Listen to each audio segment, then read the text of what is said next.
As systems manage higher volumes of complex data, developers increasingly turn to index data structures to enhance performance in locating a given data object.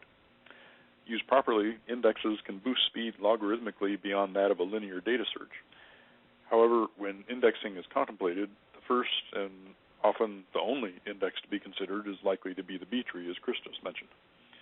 Out of all the indexes that can order records in database management systems, only B trees are offered universally. And often they're the only index offered, and there's no denying B trees' efficiency for basic database search operations like exact match, prefix, and range searches. But these plain vanilla indexes are often a poor fit for certain data and access patterns, such as IP routing, geospatial searching, and in-memory database systems. Therefore, it pays for a programmer to understand a wider variety of indexes that may at first glance appear more exotic. Diverse index types enable important design trade-offs involving search performance, memory consumption, and update performance, and some indexes offer distinct advantages for certain application categories. This presentation is going to examine less well-known indexes that can be a good fit for certain application needs. The B tree is the most popular data structure used in database and file systems and provides efficient, general-purpose lookup and sorted retrieval of entries for a large volume of data. We'll look at R trees for geospatial indexing, which is common in GPS and navigation type systems. We'll examine the Patricia tree for router and telephone directory searches. This is also known as a longest prefix match index. T trees are appropriate for all in-memory data storage and access. Whereas the design goal of a B tree is to minimize I/O, the design goal of a T tree is to minimize memory use. Hash tables can quickly locate a single unique index entry. Hash indexes can be faster and use less memory than either of the types of tree indexes. And then custom indexes are B trees that allow the application to define the collating sequence or the sort order of the entries rather than defaulting to a simple lexicographical or numerical sorting. And we'll look at a couple of examples of where being able to control that comparison function could be useful.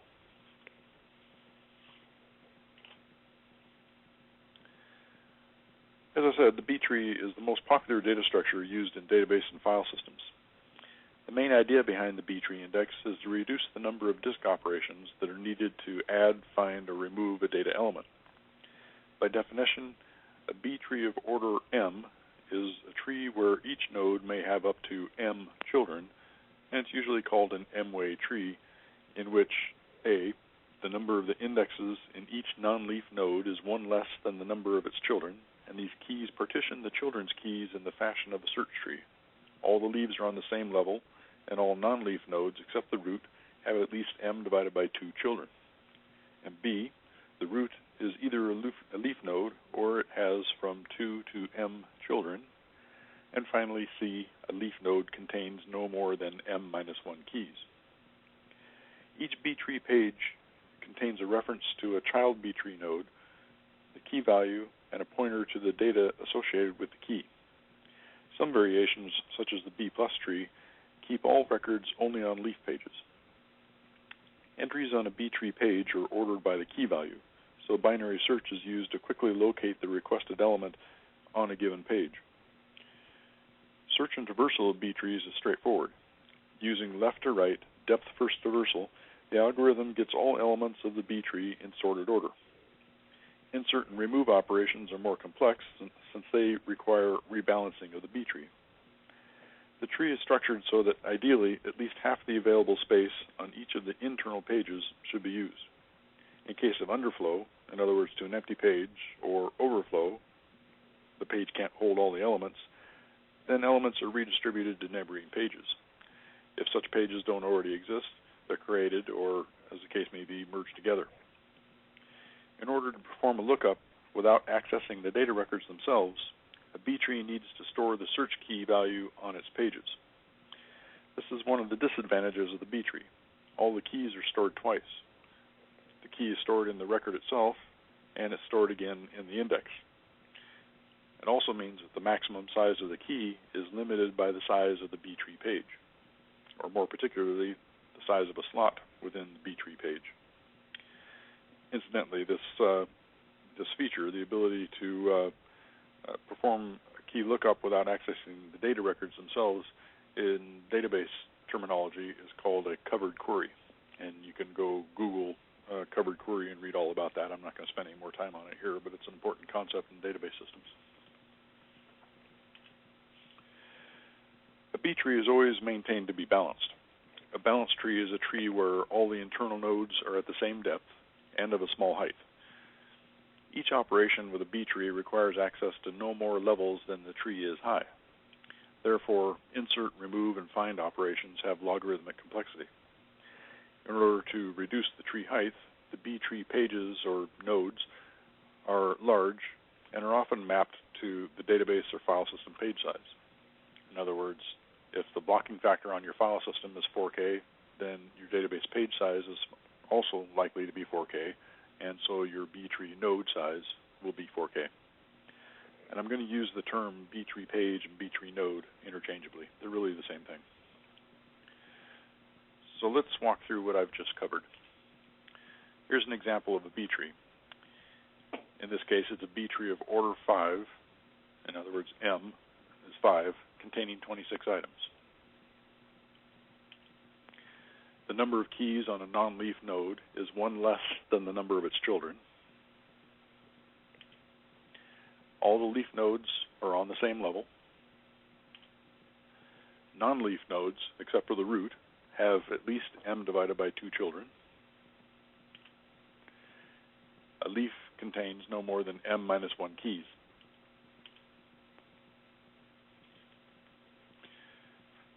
When searching data held on disk, the cost of each disk transfer is high, but it doesn't really depend very much on the amount of data being transferred.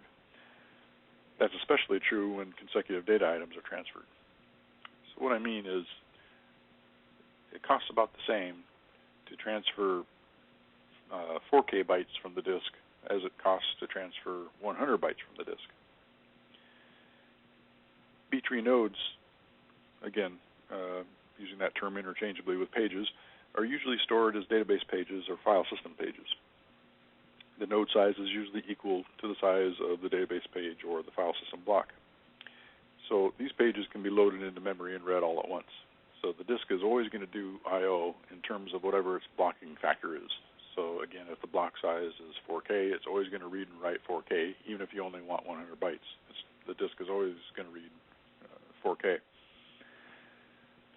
So for example, with a typical B tree page size of 4K, each page is able to hold up to 512 entries that have an integer key value. So indexing 100 million records requires a tree with a height of only 3. This in turn means that an index search of 100 million records requires at most 3 page reads, and usually even less, since the root is almost always going to be cached in memory, and then some of the values are going to be found on the second level pages, so that you don't have to go to the bottom level of the tree, to the third level.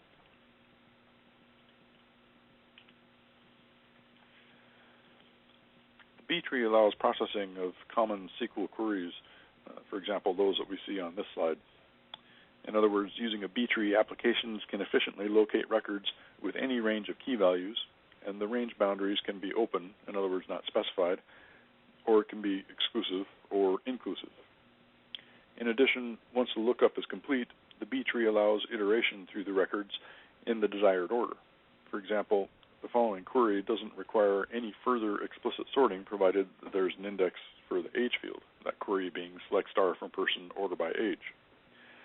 The application just iterates through the records by age in increasing or decreasing order, depending on the direction of iteration.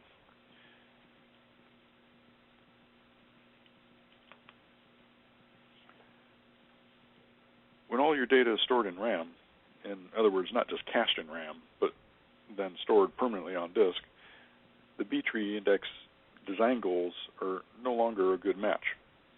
Since we never have to go to disk with an all-in-memory database, we don't care about minimizing disk accesses. At the same time, we do want to minimize memory consumption.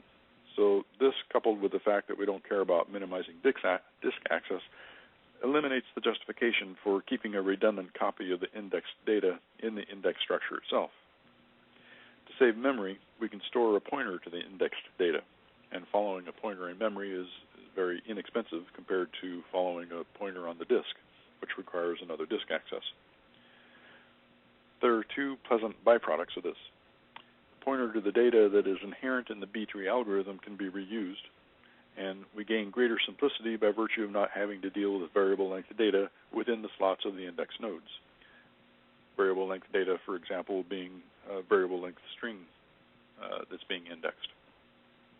And that's exactly what we do within eXtremeDB. We've modified the standard B-tree algorithm so that we don't store that redundant data within the index slot.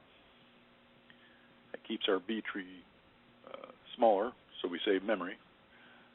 Also allows us to store more slots on a given B-tree page, which keeps the tree shallower. So there's a lot of benefits to not storing that redundant data within the index slot itself, but that's only a good strategy for an all-in-memory database.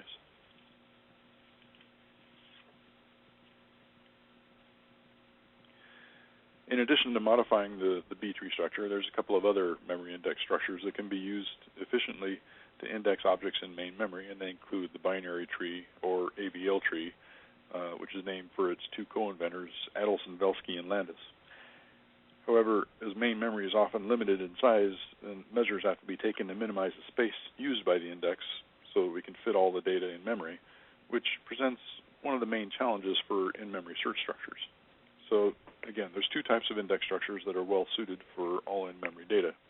Those that randomize the data, and hashing is the primary example here, where there's chained bucket hashing, linear hashing, and extendable hashing, and those that preserve the natural order of the data, such as arrays, binary trees, B-trees, and the T-tree structure that evolved from ABL trees and B-trees. As opposed to the standard B-tree, the T-tree design goal is to minimize memory overhead.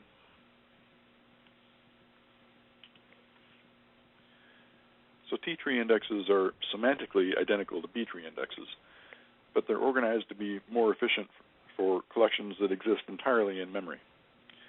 B-tree indexes are optimized for storage on block-oriented memory devices, usually a disk. The T-tree provides the same functionality as the B-tree, so it can be used for the same purposes. With T-tree indexes for in-memory data, there's no particular advantage to keeping a copy of the indexed data in the slot. There's no file I/O to avoid. Conversely, a significant amount of memory can be saved by not storing the data in the index structure. Each T-tree page stores multiple references to objects. Unlike B-trees, where each node is usually less than half full, for an in-memory structure, we want a high occupancy rate so as not to waste memory. So if a B-tree node is only half full, then we're not utilizing half of that B-tree page space. But again, for a T-tree, we want a high occupancy rate so that we don't waste memory. So internal nodes contain a minimum number of references to key values, usually k-2, where k is the maximum number of key references that can be stored in a node.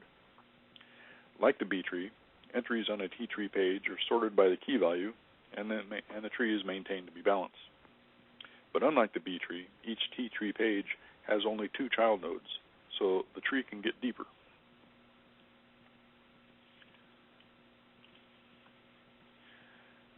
So let's look at how the T-tree is organized. In the top picture, a T-tree node consists of pointers to the parent node, the left and right child node, an ordered array of data pointers, and some extra control data. In the bottom picture, nodes with two subtrees are called internal nodes, nodes without subtrees are called leaf nodes, and nodes with only one subtree are named half-leaf nodes. For each internal node or half-leaf node, pointers exist that contain the predecessor of its smallest value and the successor of its largest data value. Leaf and half-leaf nodes can contain any number of data elements from 1 to the maximum size of the data array. Internal nodes keep their occupancy between predefined minimum and maximum numbers of elements.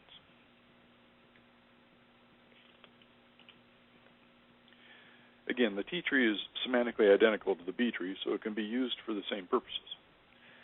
Because the tree can be deeper, and each level of a tree equates to one access, it's not suitable for disk storage, because access in that case equals disk I/O, which we want to avoid. So the B tree is better for disk storage, T tree is better for in-memory storage. For ordered data in memory, the T tree provides excellent overall performance with a relatively low cost in storage space.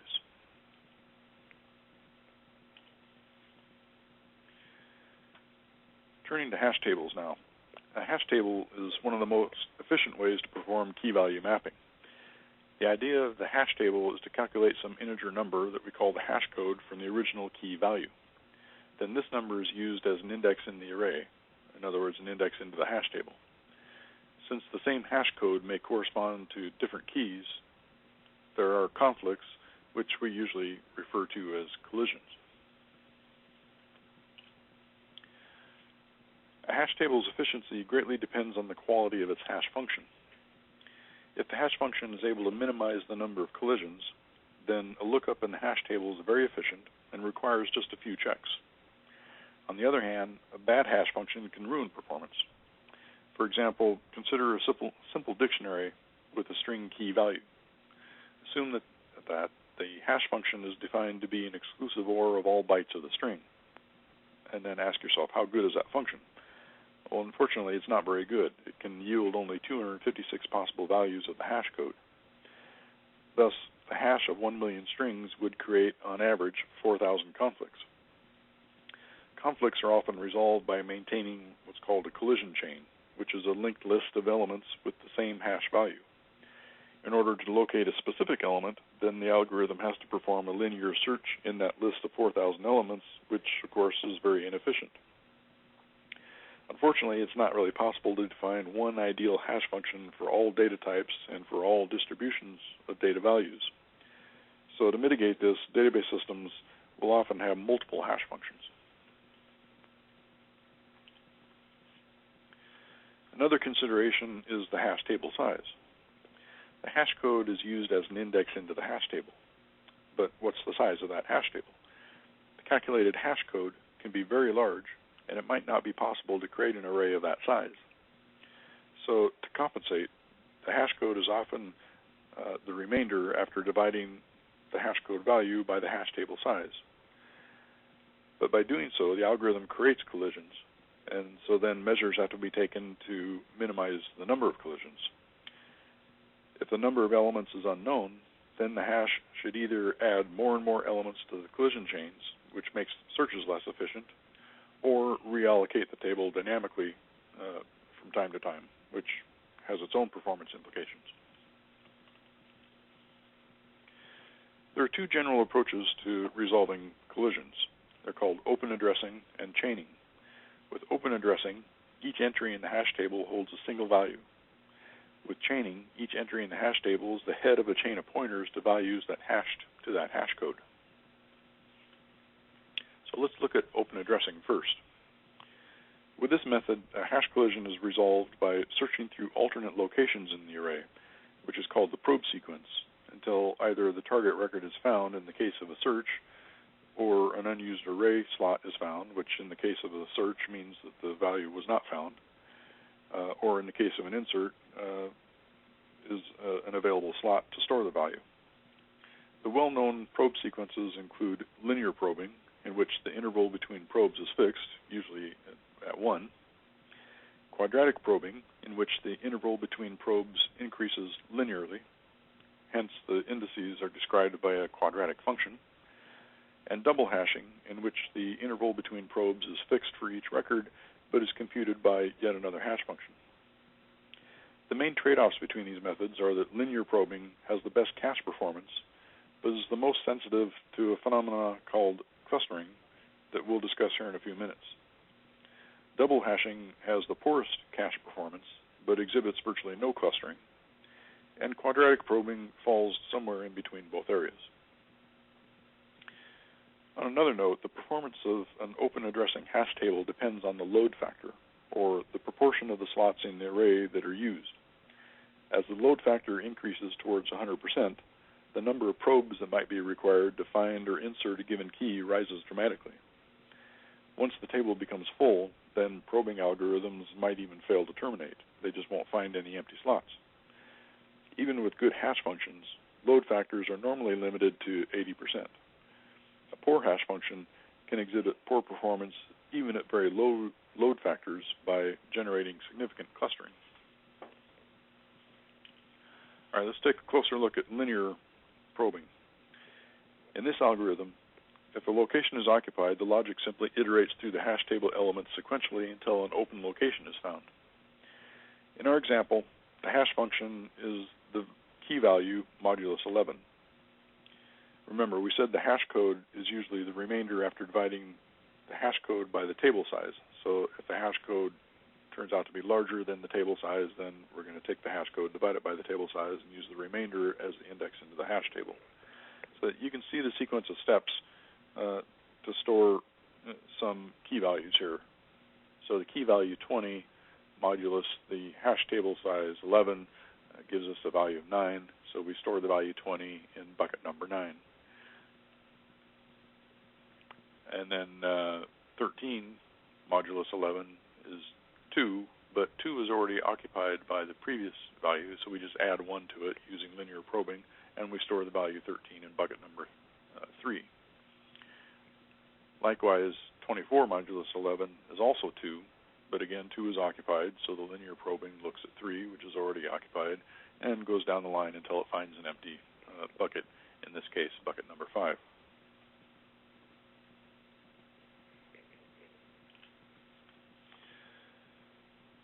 So, exploring that concept of clustering. So, imagine that the colored squares in the 10-element table at right indicate values in a hash table that have already been filled. Now assume that the next value will, with equal probability, be any of the 10 values. So, what's the probability that each of the free squares will be filled? Well, since both positions 1 and 2, counting from 0, are filled, any value that maps to these locations must go to the next free location, which is 3. So the probability that square 3 will be filled is 3 out of 10, while the probability that square 0 will be filled is only 1 out of 10.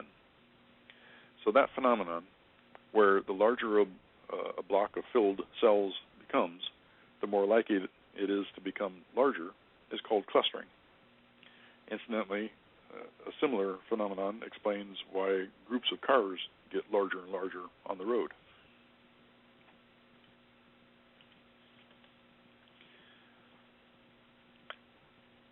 As I said earlier, quadratic probing exhibits less clustering than linear probing and has better cache performance than double hashing. In our example, the hash function is again the key value modulus the hash table size, which is 11. So take a moment to go through the calculation of the hash codes.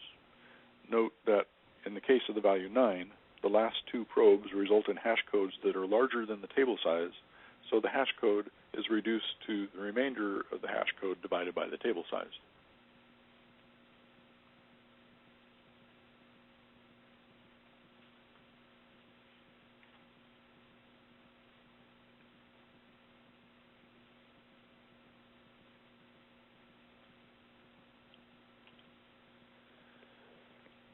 Double hashing exhibits the least clustering, but has the worst cache performance.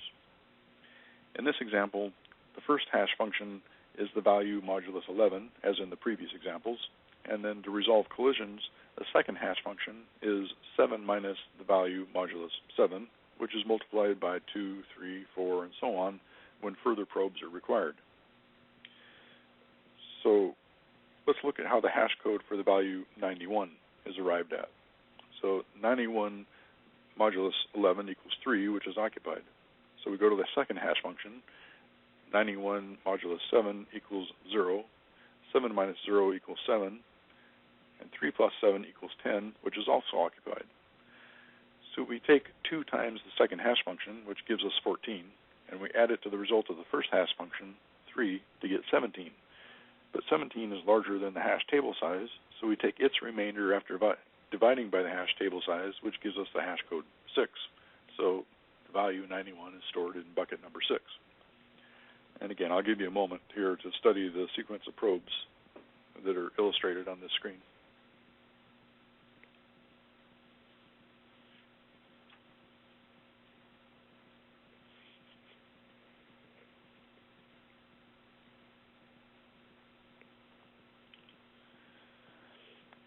Another more straightforward means to address collisions is chaining. So whereas in open addressing, each location of the hash table holds only one item, we can instead define a hash table in which each location is the head of a chain. This is called separate chaining. The chain is a linked list of the data objects or the values that hashed to that location. So now instead of doing probing, we're just going to chain the values that had collisions to the same bucket.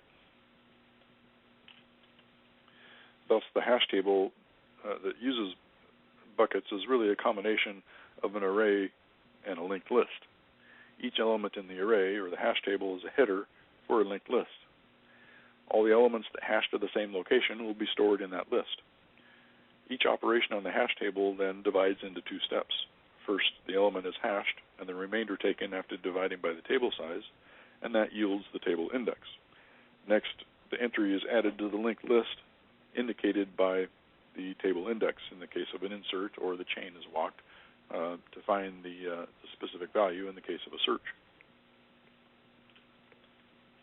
The main advantage of hash tables is that fast search times requiring few checks, and ideally just one check, can be almost independent of the number of elements in a hash table.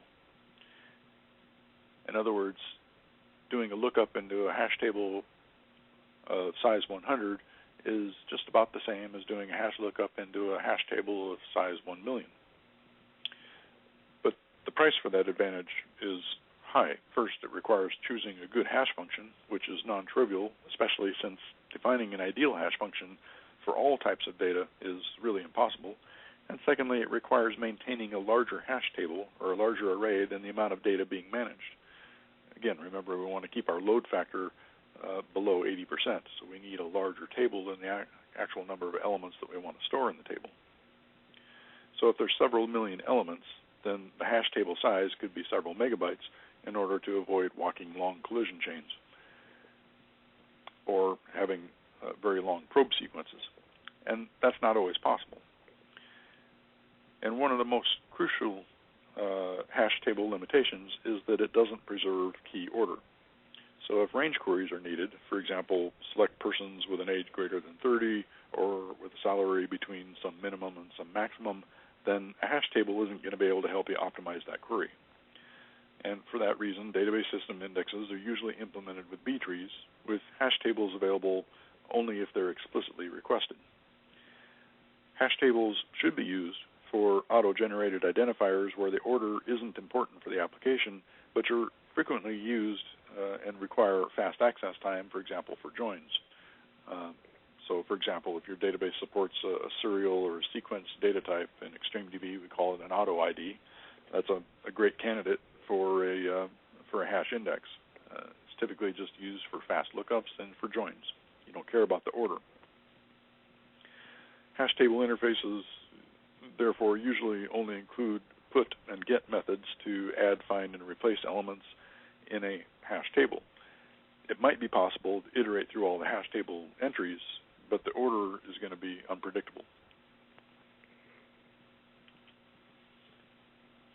All right, moving on to the Patricia tree now.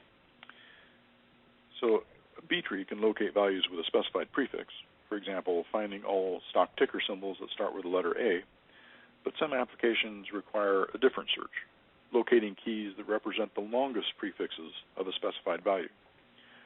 Here, a B tree could also be used by performing several iterations, searching for different prefixes of the specified value starting from the longest, but that's inefficient. A much better index for prefix searches is the Patricia tree, which is a variation of the binary tree. The term tree, spelled T-R-I-E, is derived from the word retrieval, and then Patricia stands for Practical Algorithm to Retrieve Information Coded as Alphanumeric. The Patricia tree can perform tasks like phone routing, predictive text, and IP filtering. In the first case, Given an incoming phone call and a table of operators with known prefixes, the right operator needs to be selected to handle the call.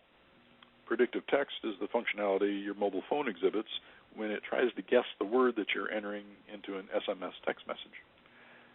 The last, and actually the most common case, deals with IP addresses. Given IP masks for valid or rejected domains, then a received HTTP request could be classified as accepted, rejected, redirected, and so on. And here's how to visualize a Patricia tree. The elements in a tree, which is a string in this case, can be retrieved by following the tree from the root to a leaf that ends the key. This particular tree that we're looking at contains the strings bear, bell, bid, and so on.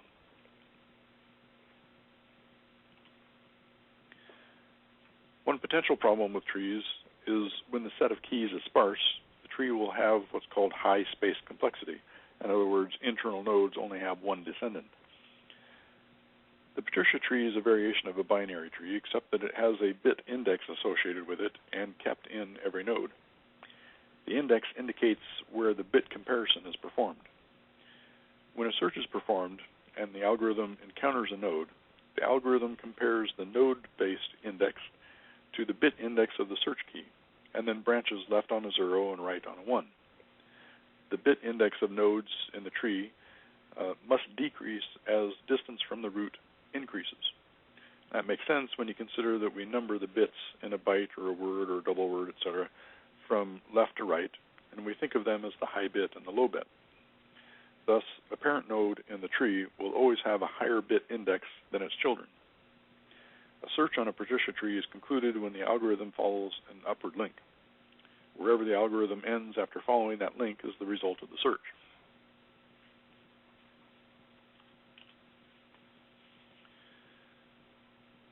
So again, a Patricia is a normal binary tree. The edges of the tree are marked with a sequence of bits that is common for all the keys included in the subtree and is in fact kept in the node itself. Moving along the tree is simple. Given a key, compare its prefix with a sequence of bits kept in the vertex or in the node.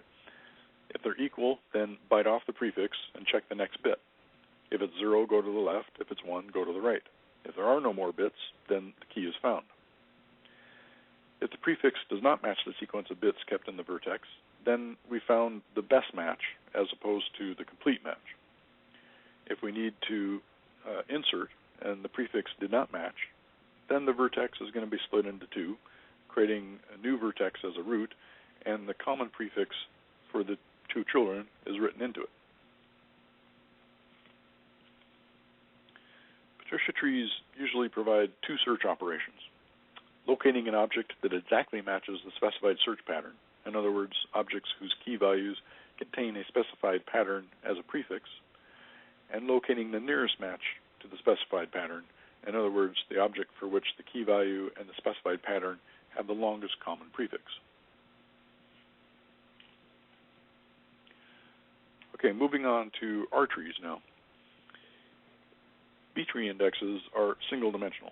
They can't efficiently deal with multi-dimensional data defined in R2 or R3 coordinates inherent in spatial searches. On the slide, I've listed some common examples of multi-dimensional data. The R tree index, sometimes called Gutmann's R tree for its originator, provides a way to index multi-dimensional data. There are many applications and services that need efficient algorithms to perform spatial searches. For example, locating the nearest object to a current location, or finding all the objects in a user's vicinity, and so on. One eXtremeDB user for whom R trees have made a major performance difference is a social networking site called meetme.com, which is a teen-oriented social networking site. On their site, R trees enable users such as 18-year-old boys to find out things like how many 18-year-old girls are logged in within 10 miles of them.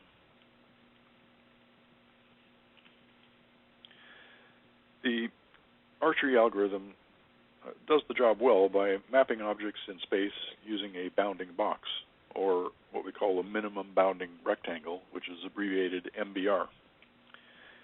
If an object is represented by a point, that have coordinates x, y, then the wrapping rectangle, or the bounding box, is a degenerated rectangle in which the width and height are 0.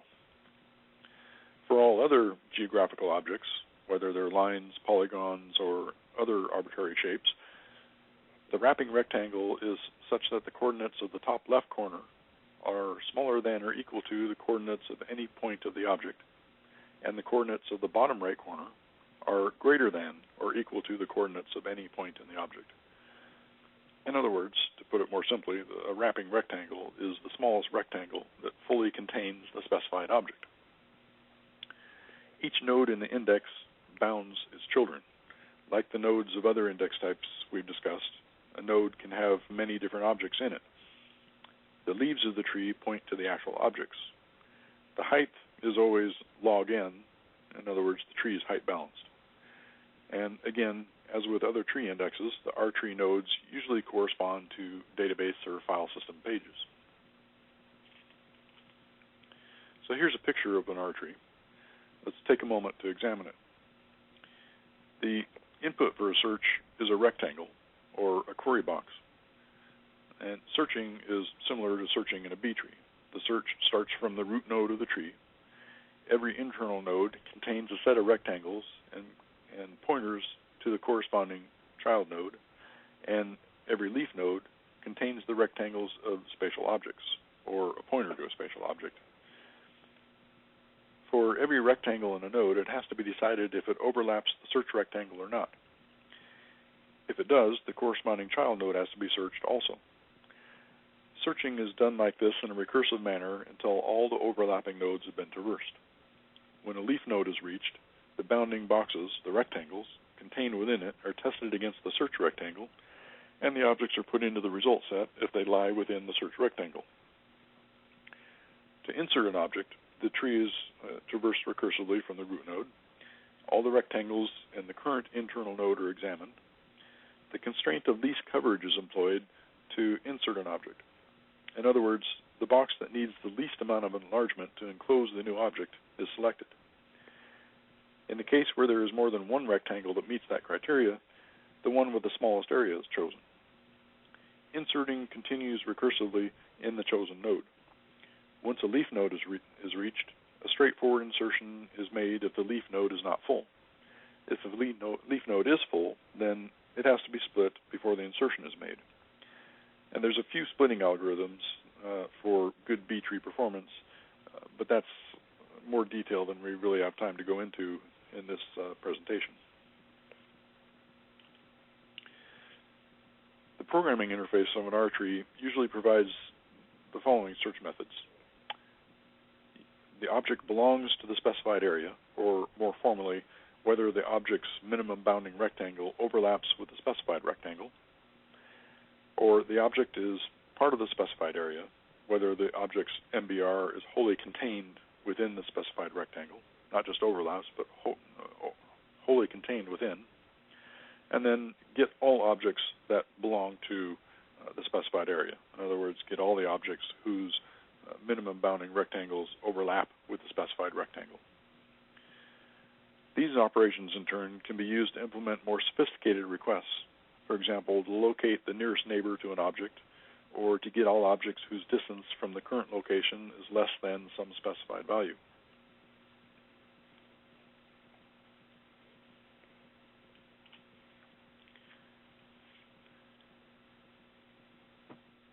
And now for custom indexes.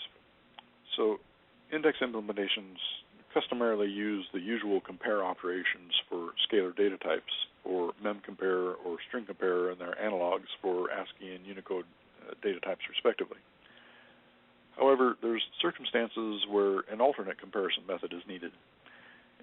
In these cases, the index implementation can provide a mechanism for the application to register a callback function that then assumes the responsibility for returning the comparison results, which are always less than, equal, or greater than. One example is a soundex algorithm. So soundex is an algorithm that masks the difference between similar sounding words in the English language and is commonly used in telephone directory applications. For example, my name, Stephen, can be spelled with a V or with a PH. And the soundex algorithm would mask those different spellings of the same sounding word and be able to look up Stephen with a V or Stephen with a PH. Likewise, a very common last name, Johnson, could be spelled Johnsson or Johnssen or Jonson, and so on. And again, the soundex algorithm would mask those spelling differences of the same sounding word. Another possible use of a custom index or custom collating function would be to ignore the upper and lower case in the comparison of string values.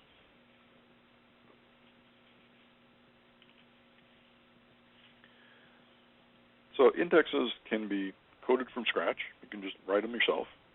Or they can be encapsulated in something like the standard template library, the STL classes for C++, or in the Boost library. Or they can be provided as part of a database management system. Developers should know the various index types that are available and the problem domain that each is intended to solve, because it will help in choosing the best tool to address the challenge at hand. So which is the best index to use? Well, obviously it depends on what you want to accomplish with the index. If you need to index some unique object identifier and the number of indexed objects is known, or at least it's reasonable to expect that all the objects fit in main memory, then a hash table can be the best choice. The B tree is the most universal solution, providing the best performance for large volumes of data located mostly on disk or on some other relatively slow storage device. It can be used to minimize disk access, thus disk head repositioning, which are among the most expensive in terms of performance operations of hardware. Modern disks have average access time of about 10 milliseconds, which corresponds to only 100 operations per second. So spinning disks, it's a mechanical process, and in computer terms, incredibly slow. A B tree can mitigate that. For an in-memory database, T trees can be used if you need range queries or sorting of elements, which obviously a hash index can't accommodate. And if application needs to work with multiple criteria, especially if the set of criteria is to be dynamically chosen by the end user, then a KD tree index provides one of the most efficient solutions. In addition to query by example, it can be useful for OLAP or online analytical processing applications working with hypercubes of data. We didn't really cover KD tree indexes today, but I'll give you an example. Suppose you have a web form to search for automobiles, and you can search for automobiles by make, model, color, or odometer reading. But you don't know which of those four values the user is going to put into the search form in any given case.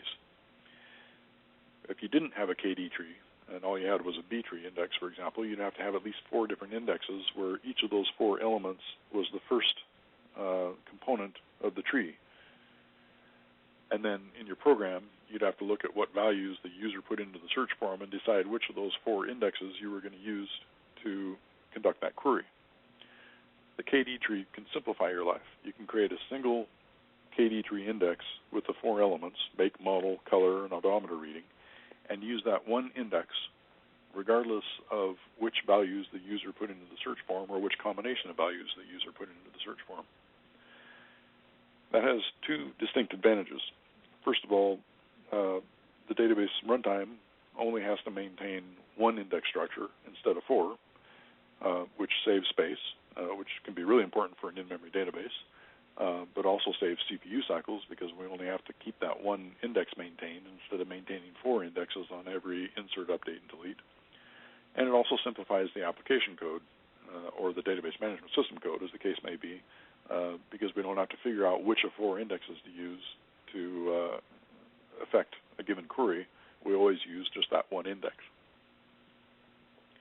And then lastly, for geographical systems that need spatial search, another kind of multidimensional index, and KD tree is one kind of multidimensional index. The Gutmann's R tree is another kind of multidimensional index, is preferable. With the R tree, a process can efficiently locate the nearest objects or get all the objects that belong to a specified region. And then finally, if the application needs to perform prefix searches, such as route table lookup or IP address filtering, then the Patricia Trie is going to be the best solution. Now, in our database products, we support all of the indexes we talked about today and some others. In eXtremeDB, we support B trees, KD trees, hash indexes, Patricia trees, the R tree index, and user-defined indexes. We also have object identifiers and auto ID, which is our system-generated unique identifier, equivalent to what other databases would call a serial data type or a sequence data type. And in Perst, we support B trees, T trees, KD trees, hash indexes, Patricia trees, R trees, and yet another index type called a time series. Now back on eXtremeDB with the B trees, eXtremeDB can support either on-disk databases or in-memory databases. So we have two different implementations of the B tree index. We have a conventional B tree index for disk-based databases where we store the indexed data in the B tree page slots to optimize those things I talked about before called covered queries. We have an alternate implementation of the B tree where we do not store the indexed data in the index slot itself for an in-memory database, because we don't need that particular optimization for an in-memory database. We're not trying to avoid disk I/O. This keeps the B tree index smaller, uses less memory, and keeps the index more shallow, because we can put more keys onto a single page of the B tree, and keeping the tree shallower has a performance advantage. So our modified implementation of the B tree uses about the same amount of memory as a T tree, but keeps the tree shallower. So when we were examining the difference between our B tree, our modified B tree, and a T tree in terms of efficient use of memory and performance, for most patterns, our modified B tree had an advantage over the T tree. So with that, I am going to turn it over to Ted to moderate questions and answers. Thank you, Steve. And I'd now like to take questions from the audience. You can type them and send them in using the Q&A box on the lower right side of your control panel.